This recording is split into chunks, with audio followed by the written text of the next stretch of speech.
बोलिए श्री विष्णु भगवान की जय, वामन भगवान की जय। इस वीडियो में आप सभी को परिवर्तनी एकादशी की व्रत कथा श्रवण करेंगे। तो चलिए कथा श्रवण करते हैं। इस कथा को सुनने मात्र से सभी पाप नष्ट हो जाते हैं और वाजपेय यज्ञ से भी अधिक फल मिलता है। भादो मास की शुक्ल पक्ष की एकादशी को परिवर्तनी एकादशी, जयंती एकादशी और वामन एकादशी के नाम से जाना जाता है। जो भी मनुष्य परिवर्तनी एकादशी का व्रत करते हैं और विष्णु भगवान की पूजा करते, उस मनुष्य को तीनों देवता ब्रह्मा, विष्णु, महेश की पूजा हो जाती है। तो इस एकादशी को भगवान नारायण करवट बदलते हैं, जिसको परिवर्तनी एकादशी के नाम से जाना जाता है।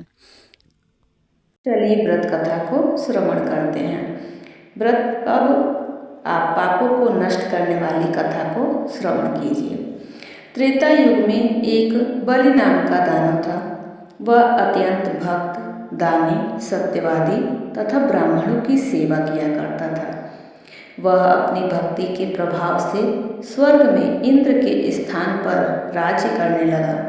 इंद्र तथा अन्य देवता इस बात को सहन न कर सके और भगवान के पास जाकर प्रार्थना करने लगे। अंत में भगवान ने वामन रूप धारण किया। मैंने अत्यंत तेजस्वी ब्राह्मण बालक के रूप में राजा बलि को जीता, यह स्वयं विष्णु भगवान जी कह रहे हैं।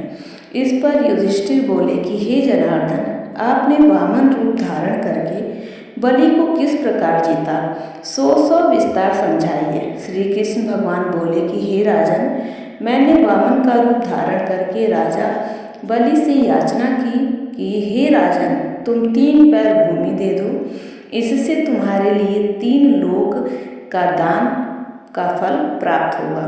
राजा बलि ने इस छोटी सी याचना को स्वीकार कर लिया और भूमि देने को तैयार हो गए। तब मैंने अपने आकार को बढ़ाया और भूलोक में पैर, भूलोक में जंघा, स्वर्गलोक में कमर, महलोक में पेट, जललोक में हृदय, तपलोक में कंठ और सत्यलोक में मुख रखकर अपने सिर को ऊंचा उठा लिया।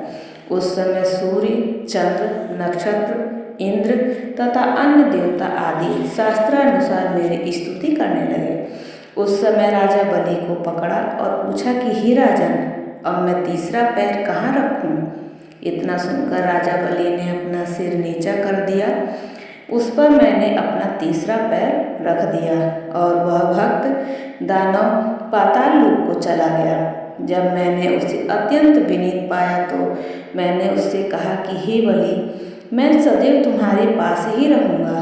भादों के शुक्ल पक्ष की एकादशी को परिवर्तनी नामक एकादशी के दिन मेरी एक प्रतिमा राजा बलि के पास रहती है और एक क्षीर सागर में शेषनाग पर शयन करती है।